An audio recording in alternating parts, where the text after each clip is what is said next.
আসসালামু আলাইকুম। Right form of ভার্বের একটা সম্পূর্ণ ক্লাস নিয়ে আসলাম, যে এই সহজ পদ্ধতিতে আমি এই রাইট ফর্ম অফ ভার্বটা ক্লাস নিয়ে আসছি, যে এই চারটি গুরুত্বপূর্ণ জিনিসের মধ্যে কমন পাওয়া যাবে। সেটা হচ্ছে ইং এর ব্যবহার, অক্সিলারি ভার্বের ব্যবহার, এস অথবা ইএস এর ব্যবহার, V1 V2 V3 এর ব্যবহার। V1 V2 V3 এটা যদিও টেন্সের সাথে সম্পর্কযুক্ত, আর এখানে যদিও আমি চারটা আলাদা আলাদা করে লিখছি এখানে, তবুও প্রত্যেকটার সাথে সম্পর্কযুক্ত। যে V1 V2 V3 যেমন আইএনজি এর সাথে সম্পর্কযুক্ত, এই অক্সিলারি ভার্বের সাথেও কিন্তু এই সবগুলাই সম্পর্কযুক্ত। এই কোনোটার সাথে কোনোটাকে কিন্তু আলাদা করা যায় না, কিন্তু আপনাদের বোঝার সুবিধার্থে আমি এটাকে মূলত এই চারটা ভাগে নিয়ে আসছি, যাতে যে বুঝতে কোনো অসুবিধা না হয় এবং সহজে এটা আপনারা আয়ত্ত করতে পারেন। আর অক্সিলারি ভার্ব বলতে যে আমরা দুইটা ভার্বকে বুঝি, একটা হচ্ছে প্রাইমারি ভার্ব আর একটা হচ্ছে প্রাইমারি অক্সিলারি ভার্ব, আর একটা হচ্ছে modal auxiliary verb. Primary auxiliary ভার্বের ভিতরে আছে am, is, are, was, were, আর মডেল অক্সিলারি ভার্বের ভিতরে আছে can, could, will, would, should, may, might, must, ought to. এইগুলো হচ্ছে মডেল অক্সিলারি ভার্ব।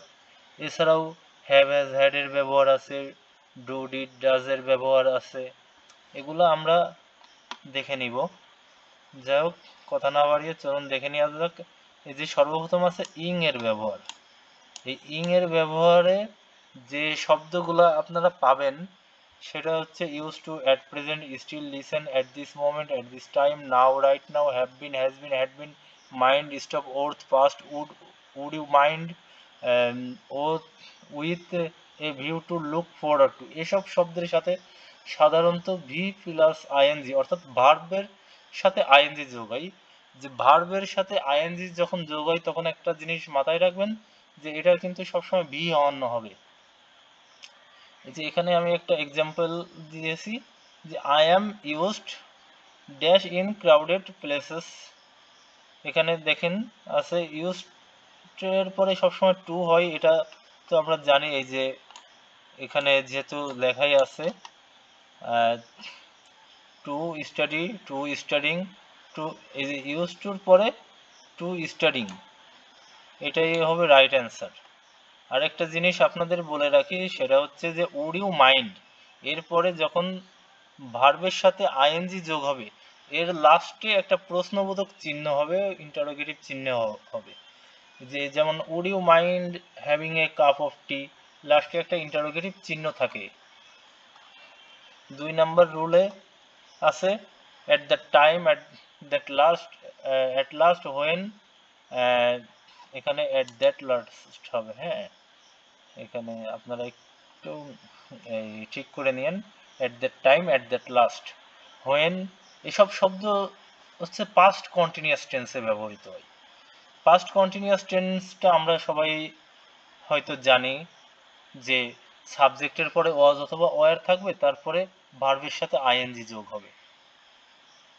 সিন্স অথবা ফর, এটা যদি বাক্যের শেষের দিকে থাকে, কোনো সেন্টেন্সের শেষের দিকে থাকে, তাহলে কিন্তু সেক্ষেত্রে এটা হ্যাভ বিন এবং হ্যাজ বিন, তারপরে ভার্বের সাথে আইএনজি যোগ হয়।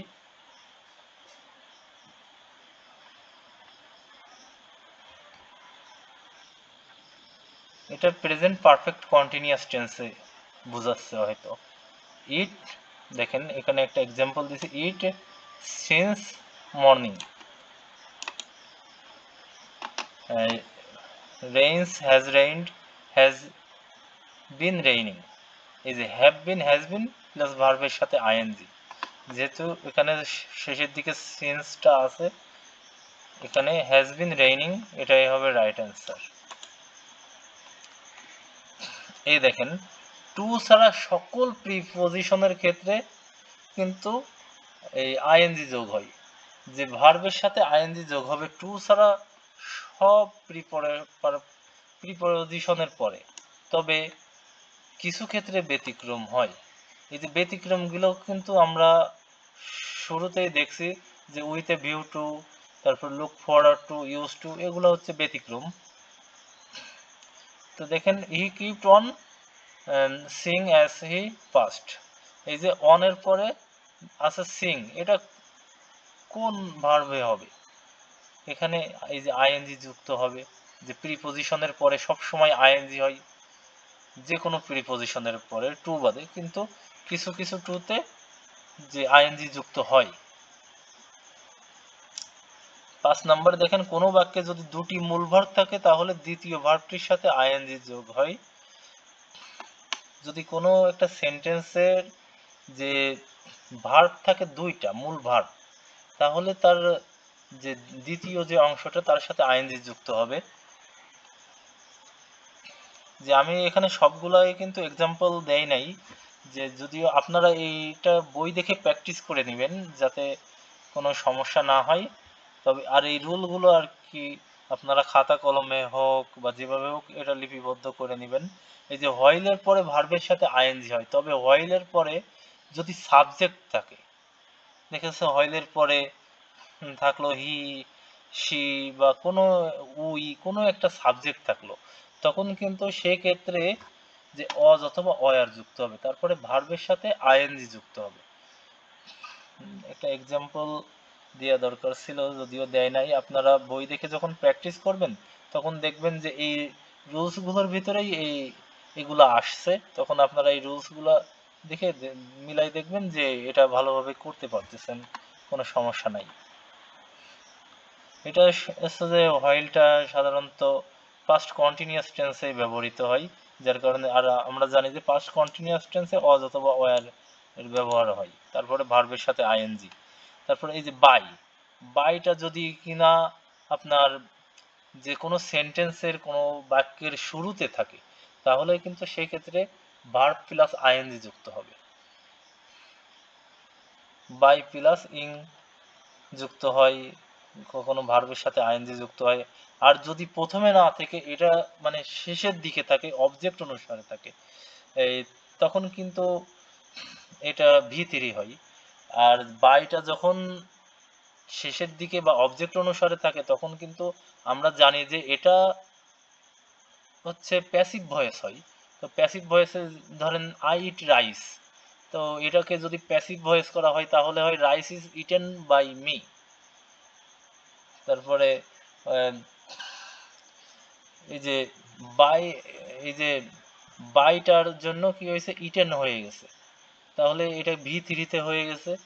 এরকম যে প্যাসিভ ভয়েসে যদি কিনা থাকে, তখন কিন্তু সেক্ষেত্রে ভার্বটা ভি3 হবে। আর যদি কিনা একদম বাক্যের শুরুতে বা সেন্টেন্সের শুরুতে থাকে বাইটা, তখন ভার্বের সাথে আইএনজি যুক্ত হবে। আশা করি এটা ক্লিয়ার। এই যে এই পর্যন্ত আমাদের হচ্ছে যে ইং এর যত সমস্যা, যে ইং নিয়ে যতগুলা ভার্ব আছে, এইগুলা আর কি সলিউশন হয়ে গেছে।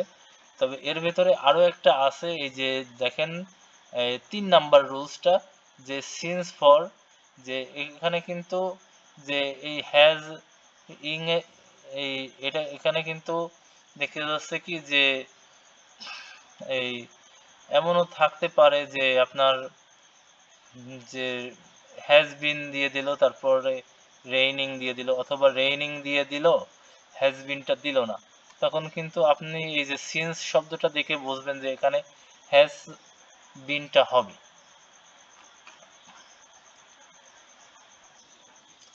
পরবর্তীতে আমরা এই অক্সিলারি ভার্ব সাথে ভি1, ভি2, ভি3 এর ব্যবহারটা দেখে নেই। এই যে বার্ড যুক্ত কম্পাউন্ড সেন্টেন্সে দুটি অংশের প্রথম অংশে যদি হ্যাভ হ্যাজ প্লাস ভি3 অর্থাৎ প্রেজেন্ট পারফেক্ট টেন্সে থাকে, তাহলে অপর অংশটিতেও হ্যাভ হ্যাজ প্লাস ভি3 হবে। যদি বার্ড যুক্ত কম্পাউন্ড সেন্টেন্স, আমরা কিন্তু অনেকে যে এই সহজ বিষয়টা বুঝি না। কম্পাউন্ড সেন্টেন্স বলতে যেটা বোঝাই সেটা হচ্ছে যে যৌগিক বাক্য। আর এই কম্পাউন্ড সেন্টেন্সটা তখনই হয় যখন কোনো বাক্য দেখা যাচ্ছে স্বাধীনভাবে প্রকাশ করে, অর্থাৎ এই যে বাট আছে না, এই বাট হচ্ছে কনজাংশন, বাট অ্যান্ড অর, তারপরে ইয়েট, এই সমস্ত কনজাংশন যদি কিনা এই স্বাধীন বাক্যে প্রকাশ করে, যদি কিনা শব্দের মাঝে বসে, তাহলে কিন্তু এটাকে কম্পাউন্ড সেন্টেন্স বলে। আর এই কম্পাউন্ড সেন্টেন্সে আপনার যদি দুইটা অংশ থাকে, তাহলে প্রথম অংশেও যে টেন্স হবে দ্বিতীয় অংশেও সেই টেন্সই হবে।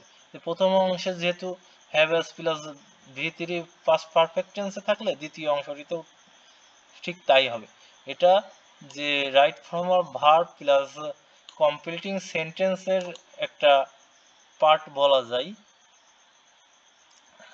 এই যে দ্বিতীয় নম্বরে দেখেন, যদি ব্র্যাকেটে বি থাকে, বিই থাকে, তাহলে সাবজেক্ট ও পার্সন অনুযায়ী এম ইজ আর অজয়ের হবে। আমরা এই যে সাবজেক্ট এবং পার্সন অনুযায়ী কিন্তু এম ইজ আর অজয়ের বসাই। আমরা কখনো আই এর পরে ইজ বসাই না, যে আই অ্যাম এ বয়, যে আমরা কি আছে যে কি হয়েছে ওই আই ইজ এ বয় বসাই, কখনো বসাই না, কারণ ওটা হচ্ছে ফার্স্ট পার্সন, আর ফার্স্ট পার্সন হইলে এম হয়। তারপরে এই যে থার্ড পার্সন সিঙ্গুলার নাম্বার এর কারণে কিন্তু অ্যাজ ইজ হয়। তো দেখেন হির পরে আমরা কিন্তু এম বসাই না। তো এইটা আর কি, যে আমরা সবাই অন্তত কম বেশি জানি যে সাবজেক্ট ও পার্সন অনুযায়ী এম ইজ আর অজয়ের ব্যবহারটা হবে।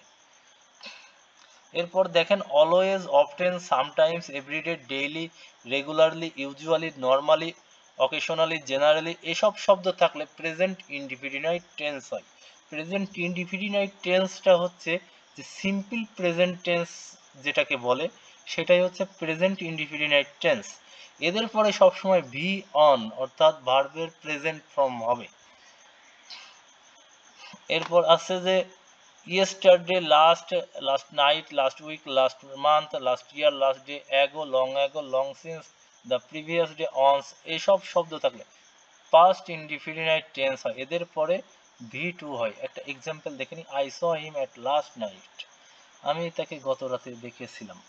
এই যে ভি2, যে সি স সিন, তো দেখেন সিতে ভি অন, স ভি2, সিন ভি3, এখানে স ভি2টা আসছে।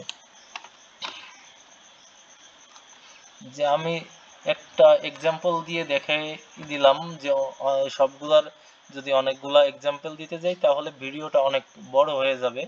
যাই হোক, কথা না বাড়িয়ে দ্রুত ভিডিওটা শেষ করি। যে টুমরো 5 নম্বর দেখেন আছে tomorrow, next, next week, next day, next month, next year, the following day, এসব শব্দ থাকলে উইল প্লাস ভি অন হয়। এখন প্রশ্ন হচ্ছে যে এটা যেহেতু প্রেজেন্ট, এই সরি ফিউচার ইনডিফিনিট টেন্সে, তাহলে শুধু উইল প্লাস ভি অন দিলেন, শ্যালটা কেন দিলেন না? কারণ যে আধুনিক ইংরেজি ব্যাকরণে যে সব জায়গায় শুধু উইলের ব্যবহার, শ্যালের কোনো ব্যবহার নাই। যে আধুনিক ইংলিশ অনুসারে এখন শ্যালের ব্যবহারটাই নাই, সব জায়গায় উইলের ব্যবহারটাই হবে। এই যে একটা এক্সাম্পল দেখেন, I will play football next day. এরপরে আছে যে ক্যান, কুড, উড, শুড। 6 নম্বরে দেখেন may, might, must, ought to, use to, have to, has to, এগুলোর পরে সব সময় ভি অন হয়, অর্থাৎ ভার্বের present form. Example he can, এই যে ডু ভি অনে আছে, যে ভি টুতে থাকলে হতো ডিড, তারপরে ভি3তে ডান। তো যেহেতু ক্যান আছে শুধু, তার কারণে এখানে ডু ভি অনে আছে, he can do the work. এরপর দেখেন 7 নাম্বার রুলে আছে can be, could be, may be, might be, must be, should be, would be, ought to be, use to be, have to be, has to be, এইগুলোর পরে সবসময় ভি3 হয়, অর্থাৎ ভার্বের past participle. The work can be done by him. এই যে দেখেন, আমি আরো আগে বাইয়ের একটা রুলস দিয়ে আর কি বলছিলাম, যদি কিনা বাই প্যাসিভ ভয়েসে থাকে তাহলে সেক্ষেত্রে কিন্তু যে ভার্বের ভি3 হয়। তো দেখেন এটা যেহেতু ক্যান বি আছে সেক্ষেত্রেও আপনার V3 আসছে, আবার বাই যেহেতু প্যাসিভ ভয়েসে আছে সেক্ষেত্রেও আপনার V3টা আসছে। এই টোটাল সেন্টেন্সটাই প্যাসিভ ভয়েসে, যার কারণে এটা V3 আসছে। আবার ক্যান বি ইউজ করার ফলে V3 আসছে এবং বাইটা অবজেক্ট অনুসারে ইউজ করার ফলেও এখানে ডান V3 আসছে। কোনো বাক্যে নট থাকলে do not, does not, did not,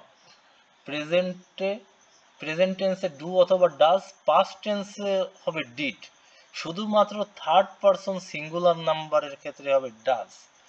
এই যে ধরেন যে কেউ বলল যে আই লাইক ইউ সাপোজ, তো এটাকে যখন আপনি ইন্টারোগেটিভ করবেন, প্রশ্নবোধক করবেন, তখন কিভাবে আসে? আইটা কি? আইটা ফার্স্ট পারসন না, তাহলে ফার্স্ট পারসন আরও আছে প্রেজেন্ট টেন্সে, তখন কি আসবে? ডু। এটা প্রশ্ন করলে আসে ডু ইউ লাইক মি, বা তাহলে কি হলো? এখানে প্রেজেন্ট টেন্স আর পার্সন অনুসারে দেখেন ডুটা আসছে। আর ডাসটা কখন আসে? যে ডাসটা আসে থার্ড পারসন সিঙ্গুলার নাম্বারের ক্ষেত্রে। যে যেমন ধরেন আমি বললাম যে শি লাইকস আনোয়ার, সে আনোয়ারকে পছন্দ করে। এখন এটাকে যদি ইন্টারোগেটিভ করি, প্রশ্নবোধক করি, তখন সেক্ষেত্রে আসবে যে ডাজ শি লাইক আনোয়ার। তাহলে কি হলো? যে এখানে হি বা শি থাকার কারণেই ডাজটা আসছে, অর্থাৎ হি বা শিটা হচ্ছে আপনার থার্ড পারসন সিঙ্গুলার নাম্বার।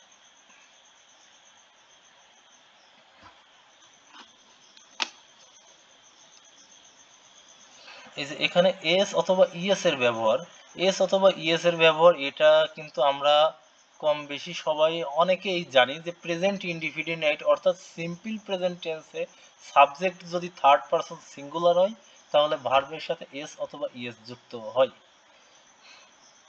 এর একটা ক্লাস আপনাদেরকে আমি দিয়েছি যে ইউটিউব চ্যানেল থেকে কালেক্ট করে, ওটা দেখলে আরো ভালোভাবে ক্লিয়ার বুঝে যাবেন।